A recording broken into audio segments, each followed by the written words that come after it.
Welcome to TLC for the Soul podcast, where soul meets spirit. You have entered into sacred space.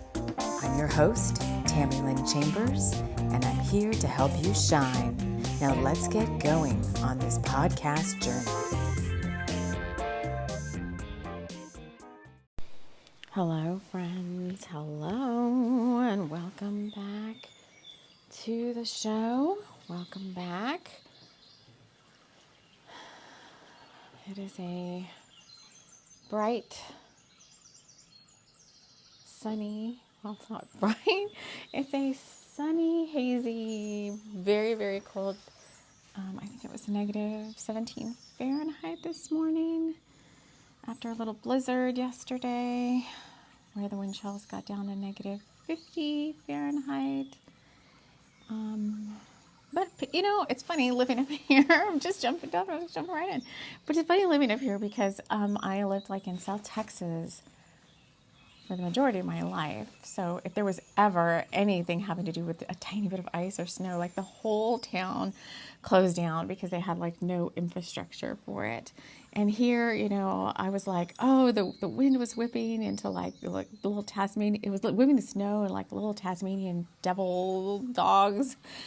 And the wind was so cold and I had all this gear on and I was like, oh, I need to go put gas in my car.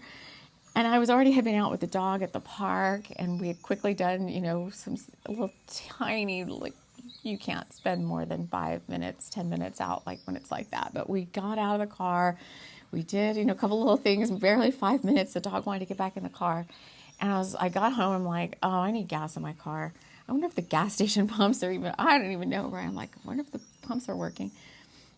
And so and other people are out and about. I feel very safe and protected in my town. And so I went to the gas station and I mean, there was people out with their kids coming out of the convenience store. And I mean, obviously they're bundled up, but I was like, it's just business as usual around here. The mailman was out yesterday, was a Saturday. The mailman was out delivering mail, and it's some of it around this town is like the old-fashioned way of delivering mail.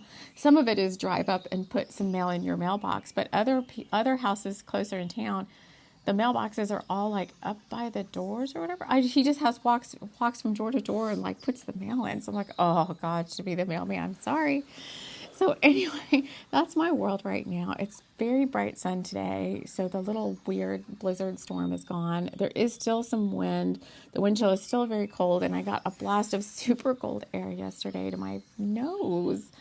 And my nose is still like, frost, what do they call it? Like frost nip or whatever. It's not frost bite. It was like frost nip. My nose just feels so cold. So anyway, I think we come on and do our Sunday. So our Sunday show with the book that we're working on, The Rose of San Juan Capistrano. So if you're new here, I'm a Gemini sun, so I can just like to talk a lot, but I try to keep these shows about 30 minutes. It's just a chance for us to get to know each other. And for those friends that have been around for quite some time, they like to check in and see what I'm up to. And I like to like bask in all y'all's loving energy. Whether you're face-to-face with me or not, you're part of the TLC Soul Collective, and so I feel the energy of the collective as I wrap us all in love light and light love and invite in the guides who overlight the show, Archangel Michael, Archangel Metatron, the Pleiadians, all of my companion guides, Archangel Chamuel coming in, because we always lately get a lot of messages for romance and twin flames. If you're new here, there's much we have to offer you at TLC for the Soul. We have the podcast on all major podcast providers. You can find us. Links to everything we talk about are always in the show notes. I have 3 YouTube channels. TLC for the Soul, which is where we do like more of the advanced spirituality-based topics, but we try to make them fun so we can play with our inner child. And then I have my Loveland Tarot channel where we focus more on romance type readings and your inner, your inner power and twin flame stuff. And then I have my Tammy Lynn Chambers channel where I sometimes put, it's my author channel, so I put stuff related to all my books out there. I'm an author. I write what I call channeled fiction and nonfiction books. I have, I don't know now, 15 or 16 published books out there. All my ebooks are free to read. And on these Bringers of the Light Sundays, this is where we work on a book together. So I channel in the chapter via automatic writing. I don't know what's going to come out in these books, but the intention is multidimensional. It can be a fun story that you just like to follow along with and create it. We want to create a fandom around all of our Bringers of the Light friends. Or you can take that deeper, take that work deeper and bring in your guides and tap into the energy of the stories. And we pull out the metaphors and the meanings that come up in the chapters that pertain to the week ahead energies. And then each book can also be used as a healing workbook. And you can intuitively choose one. And there's magic and magical intentions built into every one of my books, fiction or nonfiction. If you understand the inner mysteries behind the prose, sometimes you can dive deeper and play a little bit more in there. And I try to point those out when I feel like you guys have that, want to have that deeper knowledge. That's my son you hear in the background, if you hear anybody in the background. And then my Patreon is brand new this year. I've had a Patreon before, and I just was kind of like, no, I don't feel like doing Patreon right now. Like years back, the channel's been around for 6 years now, or since the fall of 2018. We've been here somewhere on the interwebs doing stuff, trying things on for size. And so I'm back to Patreon. I've set up a small group there called the Inner Sanctum. It's a maximum of 20 friends, soul brothers or soul sisters. It's not just a group for women. The sun is bright. And it's a small group on purpose. I don't want a lot of people because I want it to be able to focus on you and help you with your journey. We've got twice monthly live sessions. I'm getting ready to post tomorrow the schedule for our first live and to gather input. There's one other person in there with me right now, and I said I don't care if there's one person or 20 people or 5 or 15. It's business as usual. We just keep going. So if you get in while the group is small, you've kind of got me. You've got me pretty much all to yourself. I'm not going to be doing like personal readings live, like in the live sessions, but if you send me, I'll be asking for your questions in advance, and we will dive into the topics and the questions you have about your journey as best we can in a live group setting. But it's also a place for us all to kind of get to know each other. I'm telling you, the only people that are going to be guided there are very high vibe people. Most are advanced practitioners. And so you're going to be in good company with some master manifestors, some worldly wizards, some dragon keepers, some Lemurian shaman, whatever words you want to put around yourself. But it's a place where we're going to be talking about high vibe manifesting in all areas of your life. Mindful. We're going to go into some different topics. So anyway, that offering is available as well. And then I do almost daily shorts on Instagram, TikTok, and on YouTube on both channels, TLC for the Soul and Loveland Tarot, as I am guided. This is a long intro, but I like to do all the housekeeping up front before we get into the channeled story and the week ahead energies. And you can choose to listen to these, like I said, if you're just like a fan of the Bringers of the Light and all of our Bringers of the Light friends. Most of them are most of the ones that come in to the stories are twin flames. So you may be familiar with Abigail and Dakar. You may be coming from the book series. I don't know where everybody's coming from. You may be coming from the books to the shows. You may be coming from Instagram or TikTok to the podcast or to the YouTube. So wherever you're coming from, you've just been guided here for, just because that's how it works. So choose to engage either that way or, take it, like I said, take it deeper, and pop in. And I'm going to read here in just a second the chapter from The Rose of San Juan Capistrano. That's from my Spirit Guides of Tessa Locke series. And last week I uploaded the first, I think it was 5 chapters of the audiobook. So if you can do these as standalone chapters, but if you want to catch up on the story, I always say it's kind of fun because we're writing the book together, because you guys, our energy is built into the collective energy that's listening as I'm writing and creating the book and the book series. And I know some of you say like, oh, you know, I'm doing different stuff. I'm working, I'm painting, I'm crafting, I'm doing my magical work, and I have you, they're telling me, I have you in the background on the TV or whatever. I'm like, oh, we're creating together. I'm a part of that painting too, or that my energy is a part of whatever magical work you're doing. So like, what is it? The power or whatever, two come together. What is that saying? I don't know. Oh, I think this may be my Amazon order working its way around its different stops.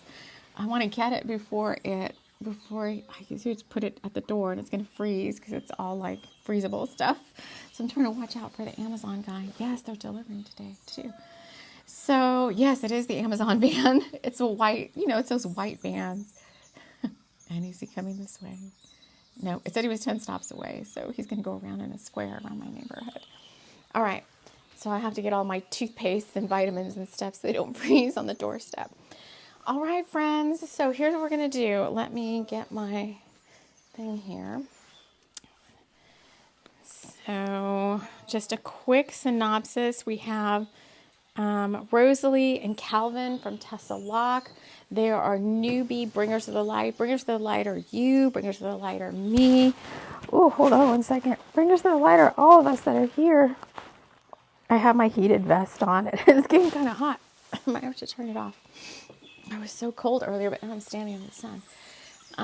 So there are bringers of the light out of Tessa Locke, whose sister city is Rockaway Point. They're etheric cities that are out there somewhere in the 5D, or I created them, or they're just out there anyway. I don't know how it all works sometimes. You know, we create our own dimensions and our own realities. We are magical, mystical creators.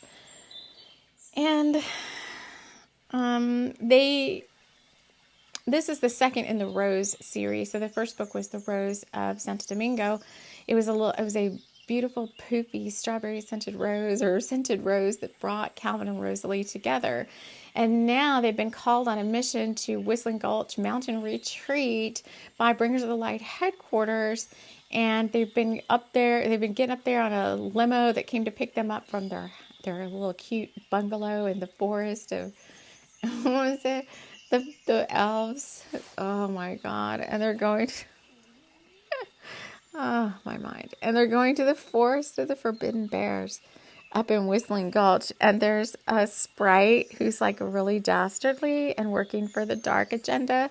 And he has infiltrated Whistling Gulch. We're calling him Mr. S. Mr. S is trying to work on some dastardly goings on. And so in this chapter, we had the whiskey toast last week with Calvin and Rosalie kind of toasting their future.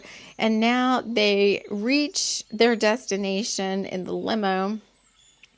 And we gave you a hint of what this chapter was about last week. The title was An Old Geezer Stops By. And listen to this if you want to with your master senses. And I'll just read the whole thing first, and then we'll pull out the metaphors for the week ahead. But I can definitely say it's all about foresight, and you're getting a gift of a glimpse of, oh, he's here.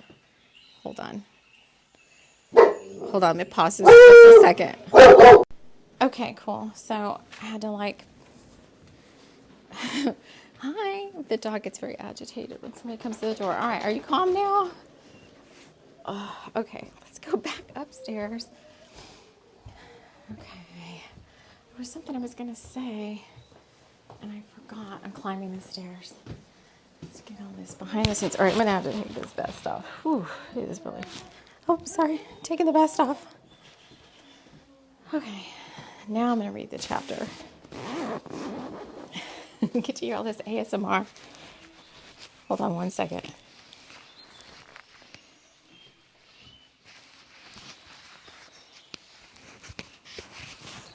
All right. Whew. There are a lot of assumption symptoms going on right now. I can feel it in my throat. It feels kind of croaky. I've been freezing.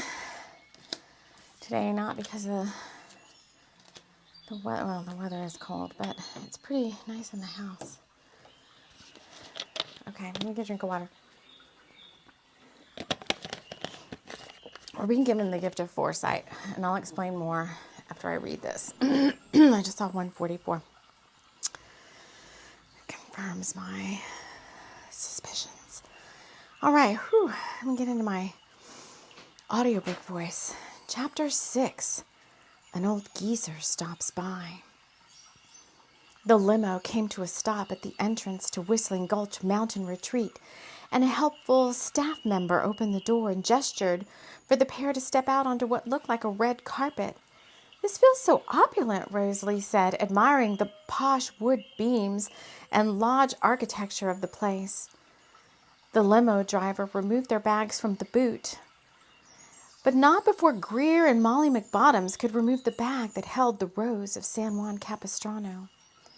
It was up to Catamancy to create a diversion so the two could hop out and drag the bag containing the rose and place it on the cart. I don't know why they're doing all that heavy lifting. Why don't they just let the guy do it? But that's their job, I guess.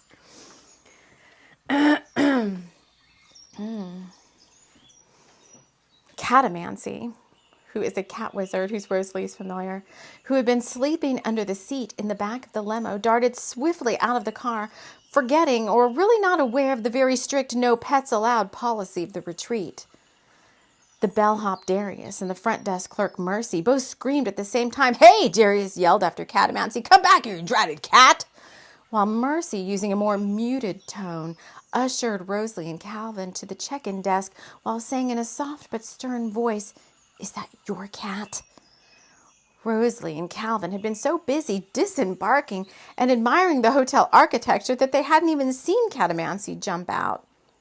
"We didn't bring our cat," Calvin said, perplexed. "We were told there were no pets allowed," he said, his mind shifting to remote viewing how little Carnelian was doing at the boarding area of Posh Pets. That's his dog he had to leave behind because of the no pets rule. Well, he seemed okay and appeared to be playing with Poodles, who was chasing the little pup around the outdoor play area. Oh, I love Poodles. She's like the standard poodle of the owner of Posh Pets, which is like the... Oh, it's in Rockaway Point. They had to take her all the way to Rockaway Point. It's in Rockaway Point, Posh Pets. Calvin, that's posh like several times in this... Posh Spice, several times in this channeled chapter. So I don't plan these out. They just come out via like stream of consciousness. Calvin relaxed, but Rosalie tensed as she saw Catamancy balancing on a beam of the roof high up there.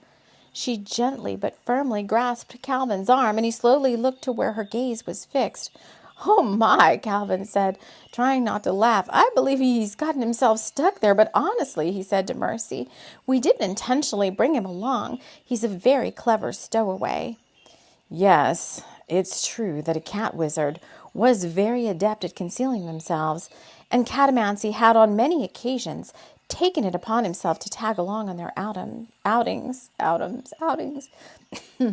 He was Rosalie's familiar after all. At that, a door marked "Management Only," oh great, the man, burst open. A very old-looking gentleman looked up at the rafters and began shaking his fist at the cat. "Get that dastardly thing out of here at once," he snarled to the couple. Rosalie tried to communicate with Catamancy, but he was having none of it. He spat out some foul-sounding cat language at the old man, gave Rosalie a "not now, I'm on to something" glare, and jumped from rafter to rafter until he could climb down and out the nearest window. And now to find the source of the horrible smell. Oh, sorry. It's like an inside joke. It's not a joke, hold on. As all cat wizards do, he knew without a shadow of a doubt that something was very wrong at this, there's Posh again, at this posh establishment. He was going to find out what, and then he was going to get Molly, Greer, and the Rose of SJC to help out yet again. Okay, so it's a fun chapter, right? They're getting ready to figure out what's going on here at this little mountain retreat. And if we want to dive in further to this chapter about the upcoming week ahead energies, I did say it had to do with foresight. So I see a couple things happening here. But because the title of the chapter is An Old Geezer Stops By, there's something, okay, we're being given the gift of foresight in that the guides are giving you a 7-day outlook, I guess, so to speak, outlook. Something coming within 7 days that's kind of like one of those things that just like disrupts your vibe. It could disrupt your vibe. It's one of those like unexpected but expected interruptions, like acting, just acting. That it seems like a person or thing.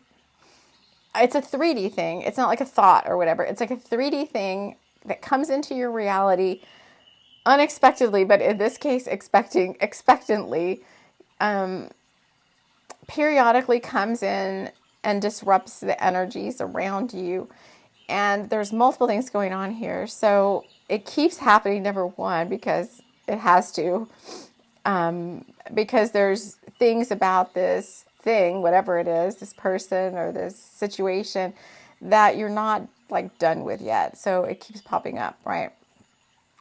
And it's become sort of like a practice run, I guess, for you in a way. Like you've gotten really good at filtering this and having your boundaries so strong and your emotional body like so balanced that what in the past from this thing used to like get you all like frazzled, now you're just kind of like, oh, it's coming again. Okay. And so the guides are giving you the gift of foresight just to kind of help you mentally prepare for it's coming, whatever it is. Mentally prepare a little bit because it does cause a disruption. It's by its very nature, it is a disruptive energy. So again, like I said, situation or person, it's just a disruptive energy by its nature. That's just the way it is right now. It can't change itself. And so it can kind of throw you into a little bit of a tailspin. And especially if it were just to show up unexpectedly, but I get this sense that just that you feel that it's coming. And if you have been feeling like, I feel like this person or this thing or this situation is coming around again, then this is just confirmation that yes, you're on track. You are right. And this is what's going to happen. And then so you can just kind of prepare yourself so that you can, I think mainly prepare yourself so that you can rest up a little bit.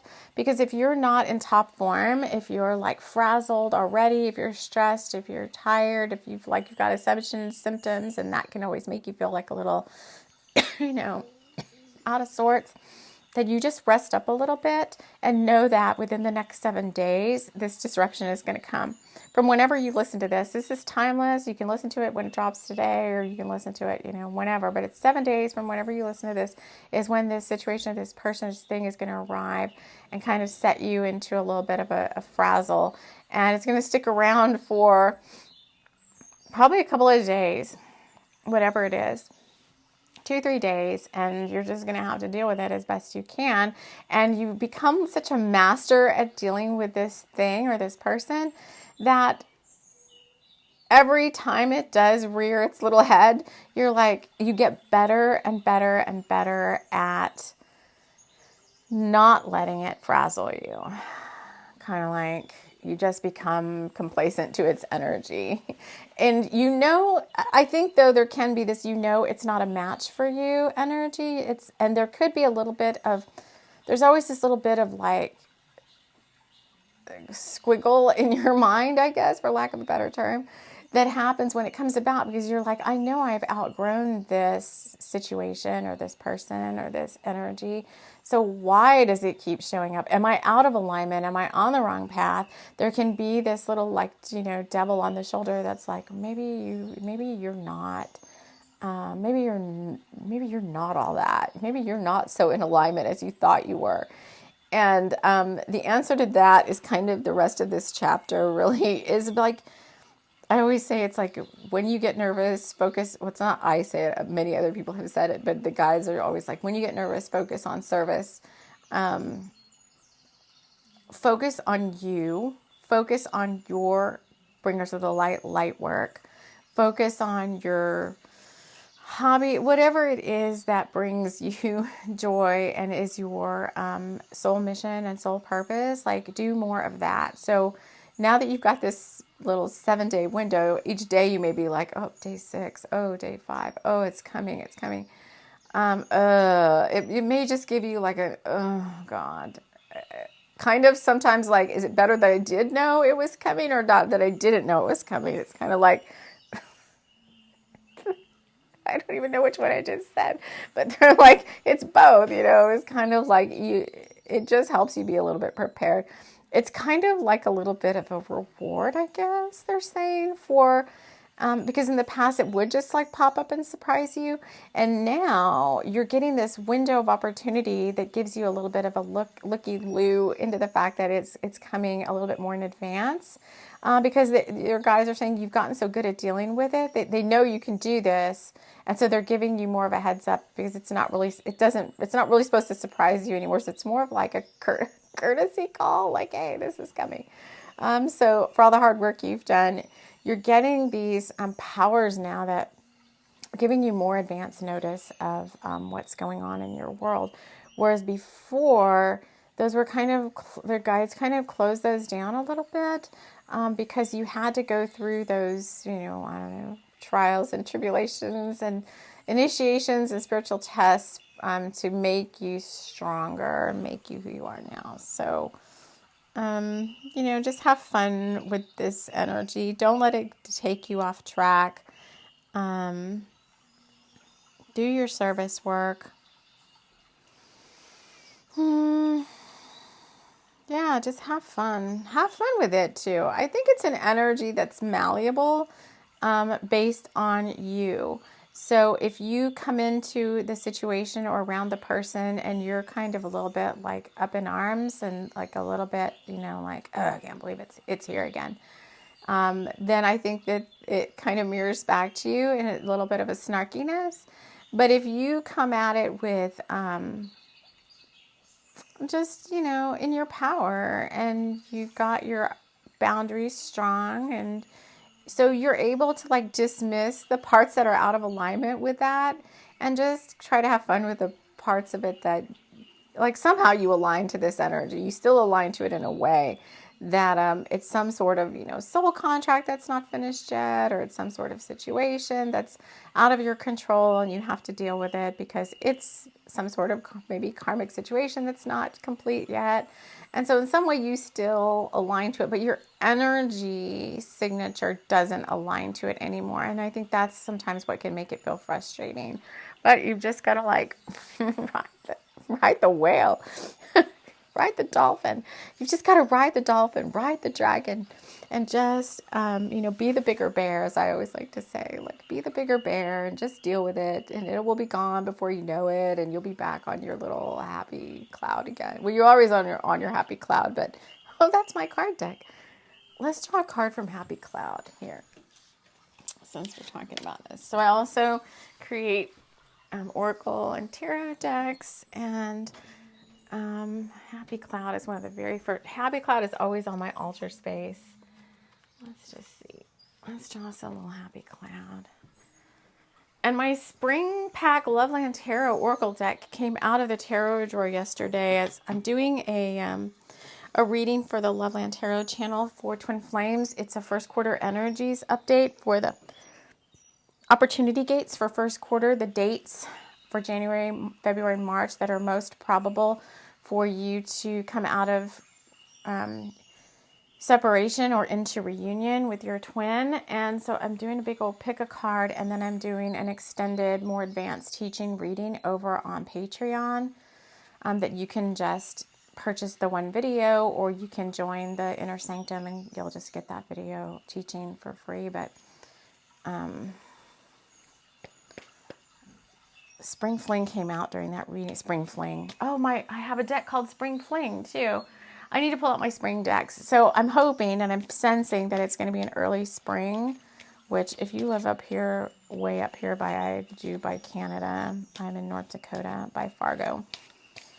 We've had a very, very mild winter. I prayed really, I worked a lot and sent many blessings, just working really, what's the word? Like working more with awareness around the weather devas and nature devas and earth devas and my local weather spirits. And I've just been asking, like praying for mercy and compassion with the weather lately.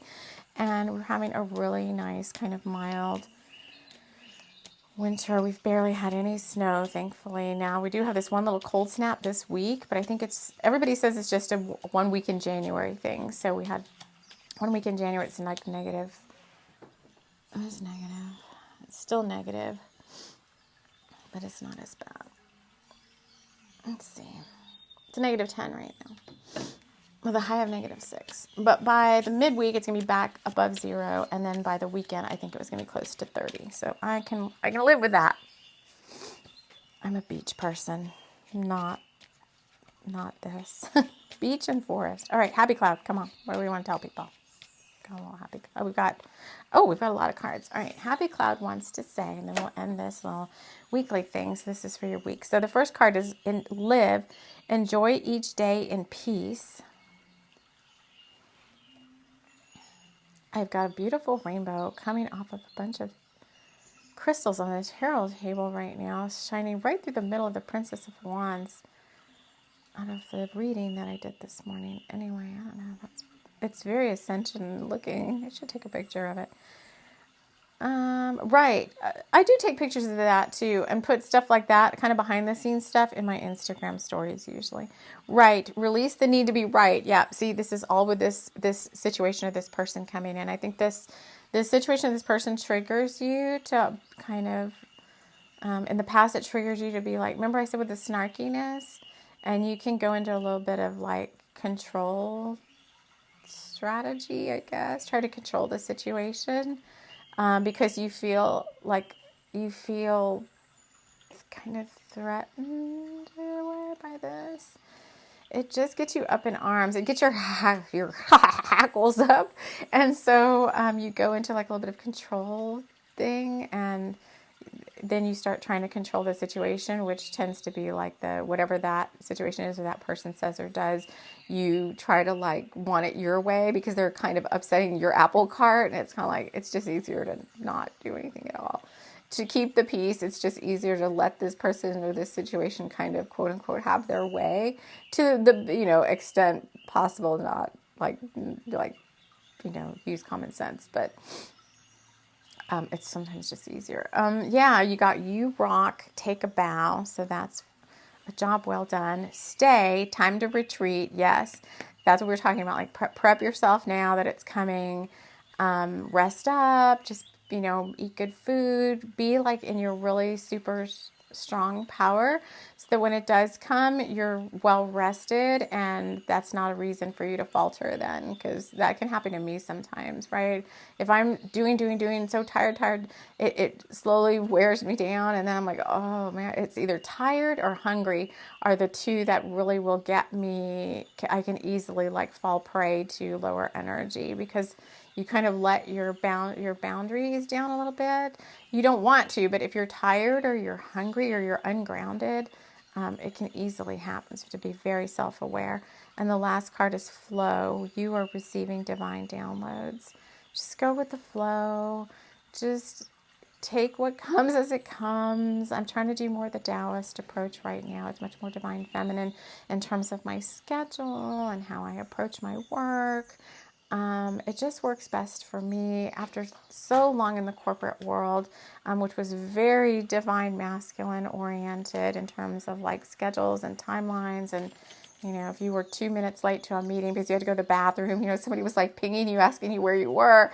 And I just like dealt with that for so long that now I'm like, you know, I just don't want to do business like that.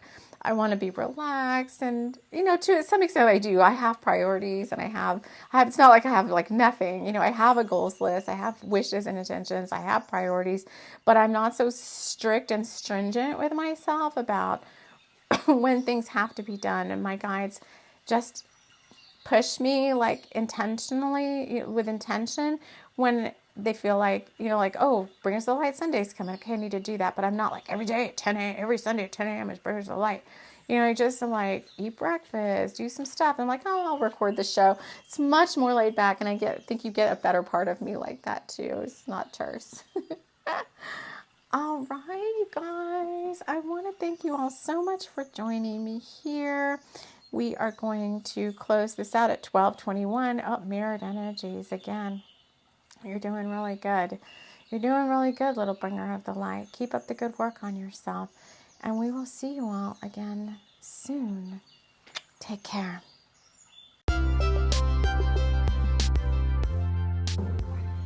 This episode has been brought to you by Rockaway Point's newest veterinary clinic, Posh Pets.